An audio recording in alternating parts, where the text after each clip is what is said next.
Chez Daher, il y a deux avions. Le Kodiak 900, c'est un avion Brousse. Il a été conçu spécialement pour les Flying Doctors australiens. Il est fabriqué aux États-Unis, dans l'Idaho. Et puis, il y a le Pur Sang.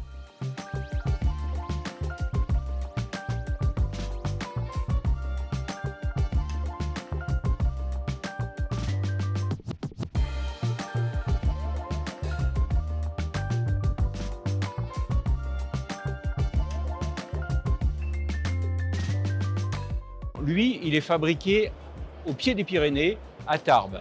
Et celui qui en parle le mieux, c'est Nicolas Chabert. Alors Nicolas, c'est le dernier né de la famille des TBM. Et encore une fois, vous nous avez surpris parce qu'on ne s'attendait pas à voir arriver un nouvel avion. Il est apparu il y a 2 mois et vous en avez déjà livré 13. Comment vous faites là? Nous avons un principe, c'est qu'on travaille sur les évolutions et quand on est prêt et que tout est prêt à livrer, c'est là où on communique. Mais avant, on ne parle pas parce qu'en fait, on ne sait pas quand est-ce que ça va être prêt. Vos confrères concurrents, eux, annoncent la sortie d'un nouvel avion. Après, ils nous montrent les premières images. On fait le roll-out, on fait le premier vol. Et puis après, on reporte un petit peu l'entrée en service. Et vous arrivez à tout garder ça secret. Je ne sais pas s'il y a un secret à garder le secret. Il y a deux choses. Il y a le client et il n'y en a pas beaucoup qui, eux, sont attachés au fait que quand on leur dit qu'il va y avoir un nouveau produit, il faut qu'ils puissent mettre la main dessus et puis ils puissent l'acheter. C'est important de se concentrer sur notre clientèle. Et donc, après, il y a la communication, il y a tout le monde qui aimerait bien savoir plein de choses, mais à quoi ça sert de savoir? Donc, aujourd'hui, on le sait, mais je crois qu'on vit à l'ère qui a été très, très inspirée par Apple. Apple fait pareil. Elle ne parle pas de ses produits. Pourtant, il y a une armée, il y a des millions de gens qui essaient de savoir à l'avance qu'est-ce que prépare Apple. Et en fait, on ne sait pas. Jusqu'au moment où ils décident de faire le reveal et de présenter sur l'étagère les produits qui sont disponibles. Mais la différence avec Apple, c'est que quand vous lancez un nouvel avion, que c'est un avion qui doit faire ses premiers vols, ses essais, vous le faites sur l'aéroport de Tarbes, puisque c'est là qu'ils sont construits. Ça veut dire que tout le monde est dans la confidence, les contrôleurs aériens. Tarbes, c'est un aéroport qui est ouvert à la circulation aérienne. Oui, c'est tout à fait vrai. Tout le monde est dans la confidence ou pas d'ailleurs, mais on n'est pas obligé de raconter toute sa vie. Ouais. Quand vous avez par exemple introduit les winglets, c'était quand même une grande nouveauté, ça. Oui, on fait attention à sortir à certains moments de la journée, pas d'autres. Ah oui, vous s'assure prenez quand même que- des précautions. Bien sûr, il n'y a rien qui se fait par hasard. On n'est pas dans l'ultra-confidentialité, le secret défense, c'est pas du tout... on essaie de faire pas de bruit autour de notre développement qui prend du temps et qui souvent a des surprises sur le timing qui n'est pas celui qu'on voudrait au départ. On préfère rester sur cette logique de parler que quand on est sûr. Le 980, c'est la 6e évolution de la famille TBM 900. Mais avant, il y a eu les 800, il y a eu les 700. Comment ça a commencé et quelles ont été les principales évolutions? Alors, il y a plusieurs évolutions assez principales dans le programme TBM sur ces 35 ans de vie aujourd'hui. On va dire qu'avant les 6 dernières évolutions de la série 900 qui n'a que 10 ans sur ces 35 ans, donc on voit une accélération des évolutions. Sur les premiers avions, on faisait plutôt des changements qui étaient sur la cabine. On a fait la porte large, on a fait la porte pilote, on a fait l'accroissement de la masse maximum au décollage. Donc toutes ces évolutions ont donné lieu à la première série des 700, A, B, C2. Ouais. Là, on parle des Le années... 850, ça a été le moteur. Ouais. Et ensuite, on est en rupture avec le 900, où là, on va avoir donc une combinaison qui va toujours chercher la performance, les systèmes, donc c'est-à-dire l'interface machine, et le confort, c'est-à-dire la cabine. Et alors donc, si on se focalise sur le dernier né, le TBM 980, quelles sont les grandes innovations? La grande innovation, celle qui retient l'attention sur cet avion TBM 980, c'est que par rapport à son prédécesseur TBM 960, on va avoir l'introduction de la suite Garmin G3000 Prime. Et qu'est-ce que c'est le G3000 Prime? Eh bien, c'est l'introduction des écrans tactiles dans le cockpit, un peu comme on l'a déjà sur les modes de la construction amateur depuis un petit moment. Mais là, on est dans l'aviation certifiée où effectivement, on peut accéder directement aux fonctions au bout des doigts. Et c'est important de passer sur cette ère du tactile. En termes de fonctionnalité, ça ne change rien. Il n'y a pas plus de fonctions aujourd'hui. Alors, il y a des évolutions de fonctions, mais les évolutions de fonctions seront aussi disponibles sur une TBM 900, sur la 960 sur la base du G3000.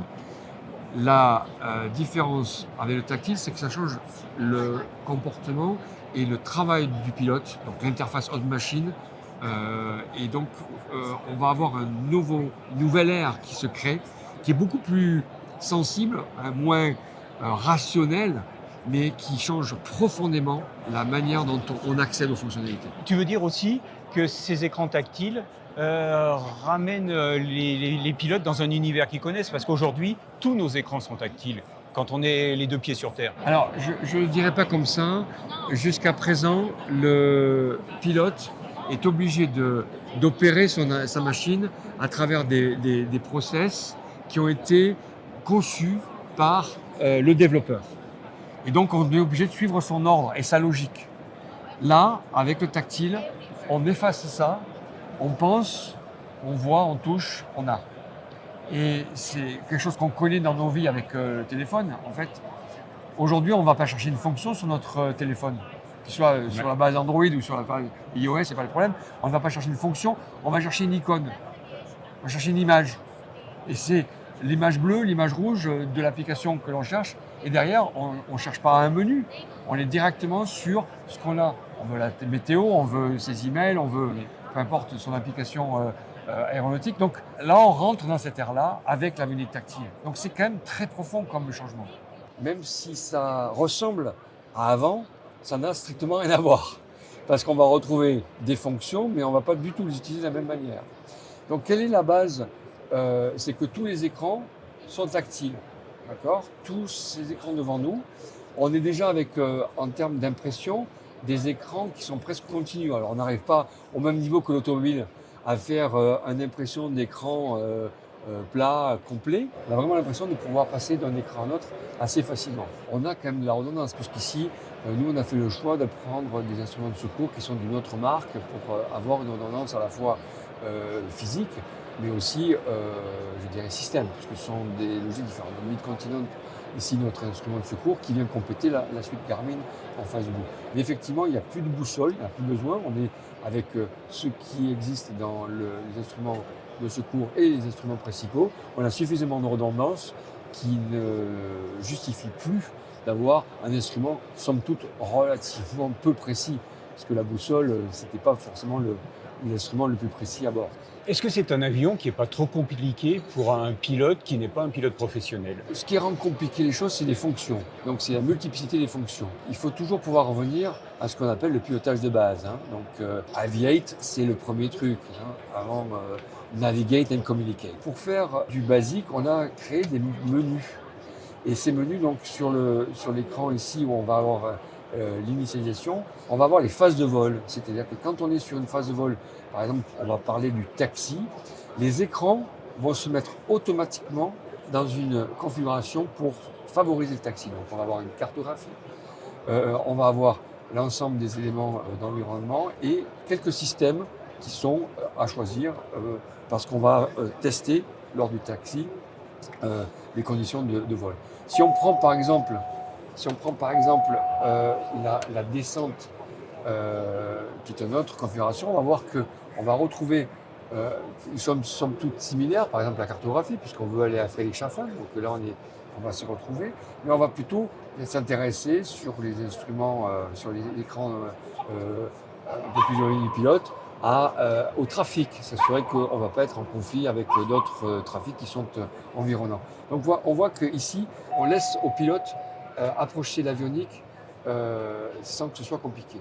L'autre élément important, c'est que le tactile nous permet, on a quelques petites alarmes qui sont devant nous là, il nous permet de, chaque fois qu'on veut avoir une conduite, c'est-à-dire par exemple on a une conduite moteur, on va appuyer sur le bouton et on va tout de suite sortir des synoptiques.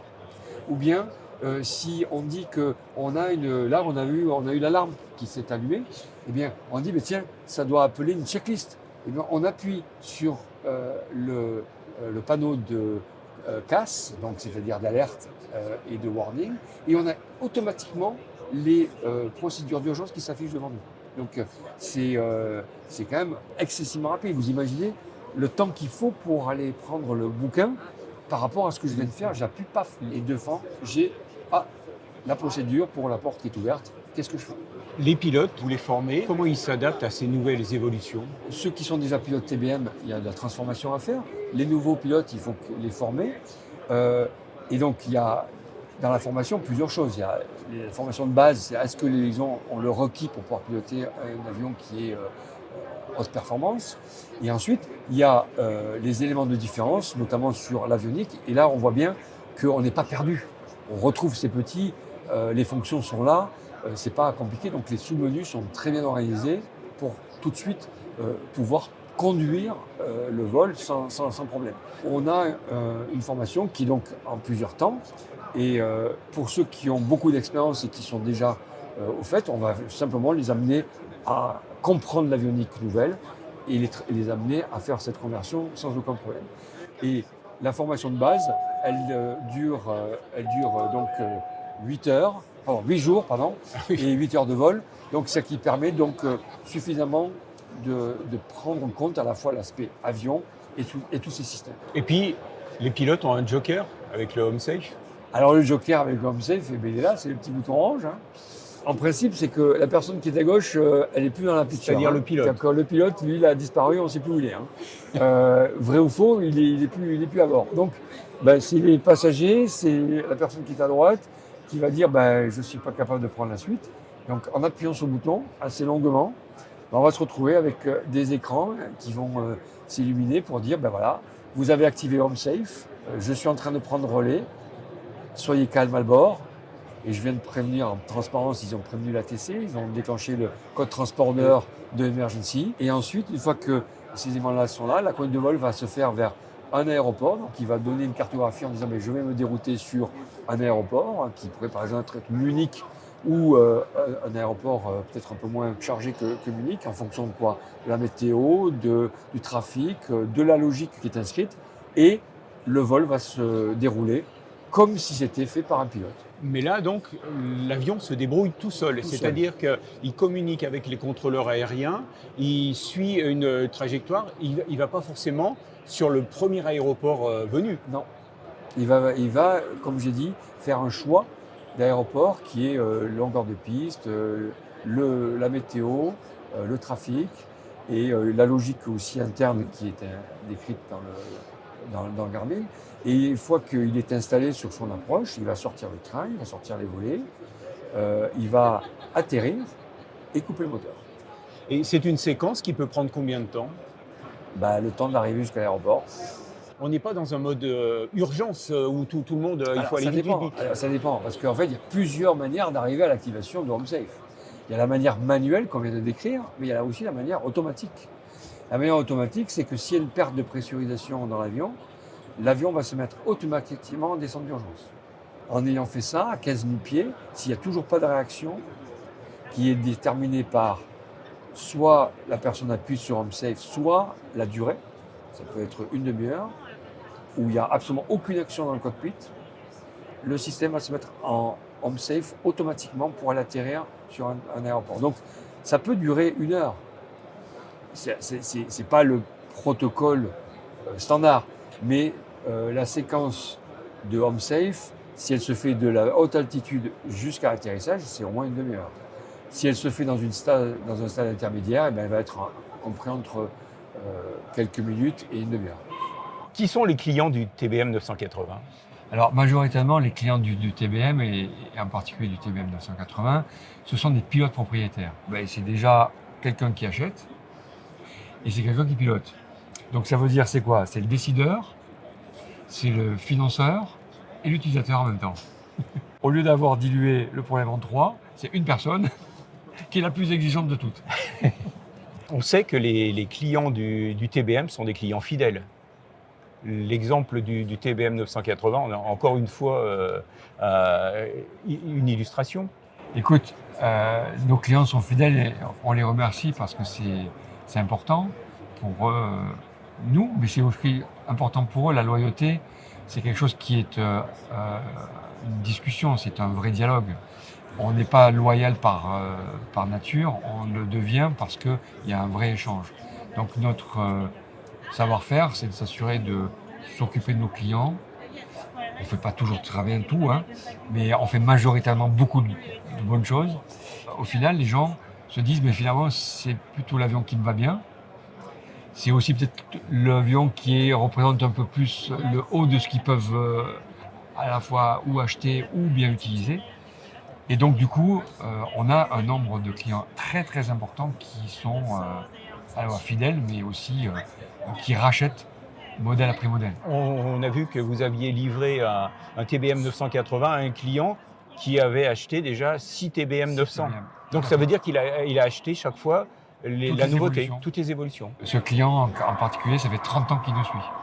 Et donc lui, il l'utilise pourquoi cet avion? Alors là, maintenant, il est un petit peu plus âgé, donc il utilise un peu plus pour des raisons personnelles que professionnelles.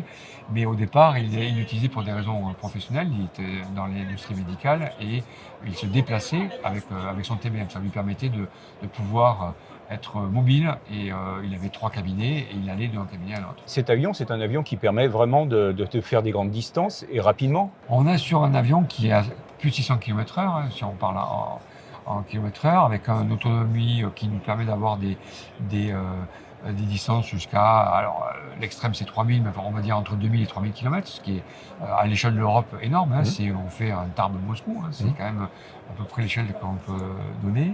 Ou bien on va tout en haut de la Norvège, depuis le sud de l'Europe. Donc c'est des grandes distances. On fait un seul stop aux États-Unis pour faire la côte est, côte ouest, qui est le trajet un peu mythique pour les Américains. Et on le fait de manière économique, parce que ça reste, avec un monoturboprop, un avion qui est plutôt écologique dans sa manière de consommer le pétrole, puisqu'il donc il y a une bonne combinaison entre la vitesse et sa consommation. Donc c'est ça qui est très apprécié par nos clients. Et donc c'est un usage professionnel. Ce sont des entrepreneurs qui l'utilisent pour leurs affaires. La majorité des gens qui utilisent un avion comme celui-là, il faut qu'il y ait une raison pour l'utiliser. Il est très rare d'avoir juste que des raisons privées. On n'est pas du tout dans, je dirais, le haut de la pyramide sociale de gens qui ont la possibilité finalement de ne pas travailler. Nous avons la chance d'avoir des clients qui sont eux-mêmes les bâtisseurs du monde, c'est-à-dire que ce sont des innovants, ce sont des créateurs d'entreprises, ce sont des gens qui créent de l'emploi, qui sont après des histoires finalement d'entreprises qui sont assez merveilleuses. Donc en fait, ce sont des gens passionnants et donc à l'image du TBM, il y a une espèce d'alchimie qui se crée. C'est un groupe de gens qui sont, comme j'ai dit tout à l'heure, très exigeants, parce qu'ils sont exigeants pour eux-mêmes. Donc, du coup, pour nous, c'est un mariage parfait. Et alors donc, ces clients, ils sont majoritairement aux États-Unis? Notre avion, il s'exporte beaucoup. Alors, là où il y a le plus gros usage dans le monde entier, c'est en Amérique du Nord, et plus particulièrement aux États-Unis. C'est là où on va retrouver à peu près 70% des TBM. Mais il ne faut pas oublier l'Europe, parce que si on ne le dit pas, l'Europe a toujours été, donc c'est assez stable comme part de marché. Et en particulier pour le TBM, moi je suis très content qu'en France, il y a une très bonne clientèle installée, fidèle et aussi grandissante. Donc on a de plus en plus de gens qui trouvent cet avion adapté à leur usage. Et là, un petit peu plus professionnel que privé, parce qu'en France, on a un peu de mal avec ça. Et c'est un avion qui coûte combien? Le TBM 980, en prix catalogue, est à 5 800 000 $. Mais c'est un avion qui est construit en France, au pied des Oui. Pyrénées, à Tarbes. Il est construit en France, c'est un avion 100% français. Il part, là, cet avion, tel que nous l'avons pu voir, c'est un avion qui va partir aux États-Unis, rejoindre son client. Et en fait, c'est le 1300e TBM. Le 1300e? C'est le 1300e TBM. Donc c'est quand même une sacrée étape. Et donc le 1300e depuis donc 1990 à peu près, c'est ça? 1990 pour le premier avion, tout à fait. Et vous n'avez jamais envisagé d'aller le construire aux États-Unis puisque c'était là-bas qui avait le marché? Alors, ce qu'on envisage de faire, et on en a un petit peu parlé, c'est d'avoir une ligne d'assemblage finale aux États-Unis qui sera accrochée à celle de Tarbes. Donc, c'est ce qu'on appelle une ligne d'assemblage satellite qui permettra d'avoir un petit peu plus de capacité d'assemblage et aussi de pouvoir adresser quelques particularités sur le marché américain, comme par exemple des agences fédérales qui vont être plus attachées à avoir une construction ou une part de construction qui sera plutôt domiciliée aux États-Unis. Alors là, tu parles des agences fédérales. C'est pas une agence fédérale, Conair, mais on a un exemple récent d'une utilisation très spécifique du TBM dans la lutte contre les incendies de forêt. Tout à fait. L'utilisation qu'on appelle Bird Dog, c'est-à-dire un avion leader qui permet, dans le combat de feu, d'ouvrir la trajectoire pour des avions plus gros, moins mobiles et qui ont besoin de certitude puisque le passage au-dessus des feux se fait à des hauteurs assez peu, je dirais, réglementaires, pour pas dire sécuritaires, mais ils font ça paradoxalement avec des protocoles de sécurité qui sont excessivement exigeants. Et justement, le TBM leur permet de garantir absolument un passage parfait au-dessus des feux. Pour vous, c'est une super démonstration des capacités de cet avion et de sa maniabilité, non? Absolument. C'est aussi, là aussi, une autre aventure humaine avec des gens qui nous ont fait confiance et qui ont pu très vite voir qu'est-ce que l'avion pouvait apporter dans leurs opérations. Ils opéraient du Rockwell Commander et donc ils ont été très surpris de ce qu'ils pouvaient faire avec le TBM et à tel point qu'ils ont accéléré leur calendrier de commande d'avion. Donc on est au 4e avion avec eux, ce qui est assez remarquable. Donc on est dans le TBM 980, 6e évolution du TBM 900. C'est quoi la prochaine évolution? Parce que comme on vous connaît, vous êtes déjà en train de travailler sur le suivant. C'est surprenant, mais on garde les secrets chez nous. Et donc, malheureusement, je suis désolé, mais je ne parlerai pas de ce que je fais ou ce que je ne fais pas. Donc, je ne sais pas ce que je fais et je ne parlerai pas de ce que je fais. Bon, j'ai essayé. Donc vous ne saurez pas ce que sera le prochain TBM 900, ou alors ça sera peut-être le TBM 1000, on ne sait pas. Donc on donne rendez-vous à Nicolas et à toute l'équipe de Daher pour la sortie du prochain d'ici quelques années. Merci Gilles, merci à vous.